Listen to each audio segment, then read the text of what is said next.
Hello friends, how are you? I think all are fine. So इस video में हम discuss करेंगे जो आपका ए कोड का जर्नल स्टडीज़ एंड इंटरप्रेन्योरशिप का बिहार पब्लिक सर्विस कमीशन के द्वारा एग्ज़ाम लिया गया था, क्योंकि बहुत ही ज़्यादा इसकी रिक्वेस्ट आ रही थी कि मैम प्लीज़ एक बार आंसर की प्रोवाइड करवा दीजिए।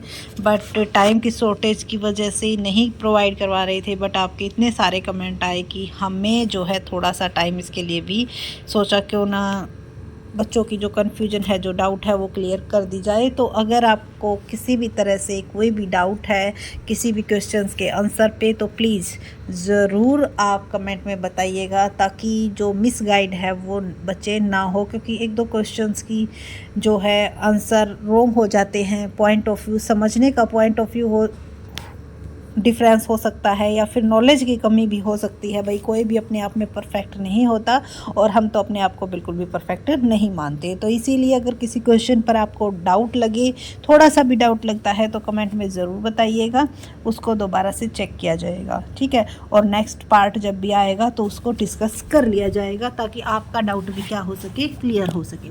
तो फर्स्ट क्वेश्चन है, which principle of journal management advocate that employees turnover should be minimized to maintain the organizational efficiency। कि organizational जो efficiency है उसको मेंटेन रखने के लिए हम क्या चाहते हैं कि एम्प्लॉयज़ की जो टर्नओवर है वो क्या हो, मिनिमाइज़ हो, कम से कम हो।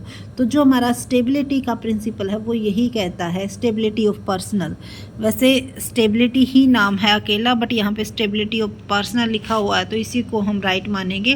क्योंकि स्टेबिलिटी क्या कहता है कि जो हमारे एम्प्लॉयज़ हैं उनको क्या होनी चाहिए, सिक्योरिटी होनी चाहिए। अगर उनको ये रहेगी, जॉब सिक्योरिटी रहेगी, तो वो एफिशिएंटली वर्क कर पाएंगे, ठीक है। उसके बाद है question number 42, the policy and process of liberalisation and privatisation in India are aimed at. तो देखो, लिबरलाइजेशन एलपीजी जो आया था उसका जो मेन एम था वो क्या था, ensuring foreign investment and reduce government control, से सही है। Transferring ownership and control of public sector enterprising to private entity, expanded the role of government in the economy. वैसे सी गलत है, बट ए और बी ठीक है। तो इसका जो आंसर हम मानेंगे मोर देन वन, अब मानेंगे। क्योंकि देखो, एलपीजी जो आया था एक्सपेंडिंग नहीं, इसमें एक्सपेंड नहीं हुआ था गवर्नमेंट का रोल, गवर्नमेंट के रोल को कम करने की कोशिश की गई थी। प्राइवेटाइजेशन में किया जाता है कि हर एक सेक्टर को प्राइवेट बनाने की कोशिश की जाती है, ताकि जो गवर्नमेंट का कंट्रोल है वो क्या हो सके, कम हो सके। तो अकॉर्डिंग में इसका आंसर ऑप्शन नंबर डी होना चाहिए। उसके बाद चलते हैं question number 43, the government of India propose to encourage the e transaction by encouraging the usage of plastic money. Plastic money को क्या करने के लिए, इनकरेज करने के लिए debit card, credit card, gift card ये चलाए गए हैं। और net banking by allowing deduction in usage charges, fees and income tax exemption. Which component of business environment does it represent. तो कौन से बिजनेस के इन्वायरमेंट को ये रिप्रेजेंट कर रहे हैं। तो देखो, इसमें क्या आएगा, आपका इकोनॉमिक्स आएगा। क्योंकि इकोनॉमी को हम, इससे क्या हो रहा है, हमारी इकोनॉमी हमारा पैसा बच रहा है। इसी की वजह से हम चाहते हैं कि जो भी ट्रांजेक्शन हो वो क्या हो, ई ट्रांजेक्शन हो, ताकि कम से कम कॉस्ट में हमारा जो काम है वो हो सके और जल्दी हो सके, ठीक है। तो कौन सा बिजनेस का इन्वायरमेंट इससे इफेक्ट होता है, हमारा इकोनॉमिक बिजनेस का इन्वायरमेंट इफेक्ट होता है। उसके बाद question number 4, the Indian government initiated the LPG reform to address the challenge. तो इंडियन गवर्नमेंट की जो पहल थी एलपीजी रिफॉर्म की, उसमें कौन से चैलेंज आए थे, स्लो इकोनॉमिक ग्रोथ एंड हक employment, excessive government control and bureaucracy, and widespread poverty and income inequality, more than one of the above। सो देखो, इकोनॉमिक ग्रोथ स्लो थी और बेरोजगारी बहुत ज़्यादा थी, ठीक है। हग एम्प्लॉयमेंट, रोजगार बहुत ज़्यादा, excessive government control and bureaucracy.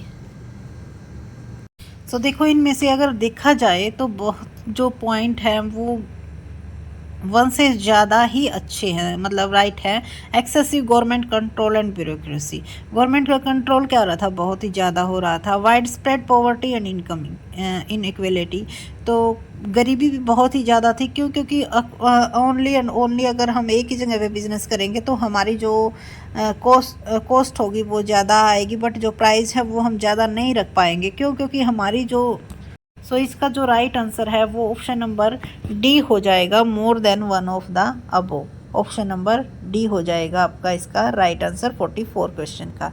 उसके बाद चलते हैं 45 identify the correct sequence step involve in the planning process. तो देखो, प्लानिंग प्रोसेस अगर हम करते हैं, सबसे पहले हम क्या करते हैं, इनके अकॉर्डिंग जो हमें बेस्ट चूज करना है, alternative course, evaluating alternative course, identify alternative course of action, setting objective, developing premises. Setting objective, identify alternative. सबसे पहले हम क्या करेंगे, अपना ऑब्जेक्ट डिसाइड करेंगे, फिर उसके अल्टरनेटिव कोर्स देखेंगे, फिर उनको इवेलुएट करेंगे और फिर उसके बाद उनको क्या कर देंगे, डेवलप कर देंगे। तो इसका जो ऑप्शन नंबर बी है वो आपका राइट आंसर रहेगा। तो अकॉर्डिंग टू ऑप्शन हमें बेस्ट जो है चॉइस करना होता है। उसके बाद है अकॉर्डिंग टू मास्लो। मास्लो की हायरार्की नीड है, विच of the following needs must be satisfy. तो जो सेटिस्फाई नीड्स होती है, फर्स्ट आपकी क्या होती हैं, फिजियोलॉजी होती है, यानी कि जो फर्स्ट नीड होती है वो आपकी फिजियोलॉजिकल यानी कि शारीरिक नीड्स होती है, जो कि इनमें किसी भी ऑप्शन में मेंशन नहीं है। तो इसका आंसर क्या आ जाएगा, नन ऑफ द अबव आ जाएगा। उसके बाद है question number 47, Indigo limited has A staff, 300 people का स्टाफ है जिसको अलग अलग डिपार्टमेंट में बांटा गया है। डिपार्टमेंट है production department, finance, technology, human resource department. तो ये आपने ऑर्गेनाइजेशनल स्ट्रक्चर का अगर पढ़ा है अच्छे से, तो उसमें क्या है, जो आपका फंक्शनल स्ट्रक्चर है वो यही बताता है कि अकॉर्डिंग टू फंक्शन की जो प्रोडक्शन का काम कर रहा है उसको प्रोडक्शन डिपार्टमेंट में, जो फाइनेंस का काम करता है फाइनेंस डिपार्टमेंट में, यानी कि फंक्शन के अकॉर्डिंग अगर हम डिस्ट्रीब्यूट कर देते हैं अपने ऑर्गेनाइजेशनल के स्ट्रक्चर को, तो उसको हम फंक्शनल स्ट्रक्चर कहते हैं। उसके बाद question number 48, which of the following is a characteristics of effective delegation.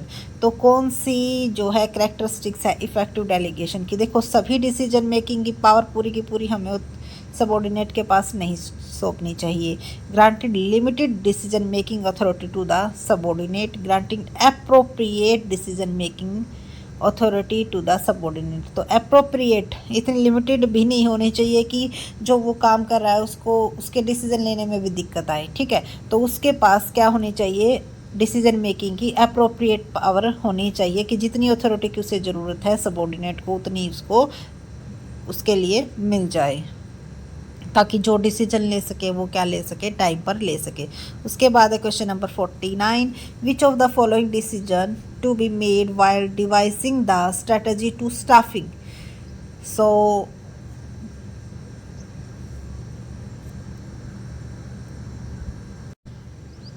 इसका आंसर आपका आएगा ऑप्शन नंबर डी, क्योंकि जो ऑप्शन बी है वो भी राइट है, सी भी राइट है, तो इसका जो आंसर आ जाएगा वो आपका ऑप्शन नंबर डी आ जाएगा। उसके बाद है विच of the following financial statement provide a snapshot of A company financial position of specific point of time.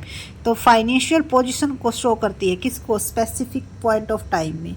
तो स्पेसिफिक पॉइंट ऑफ टाइम की अगर बात आ जाती है तो हमारी कौन सी स्टेटमेंट है, बैलेंस शीट भी क्या होती है, एक स्टेटमेंट होती है जो कि हमारी फाइनेंशियल पोजीशन को शो करती है at the point of time. Sorry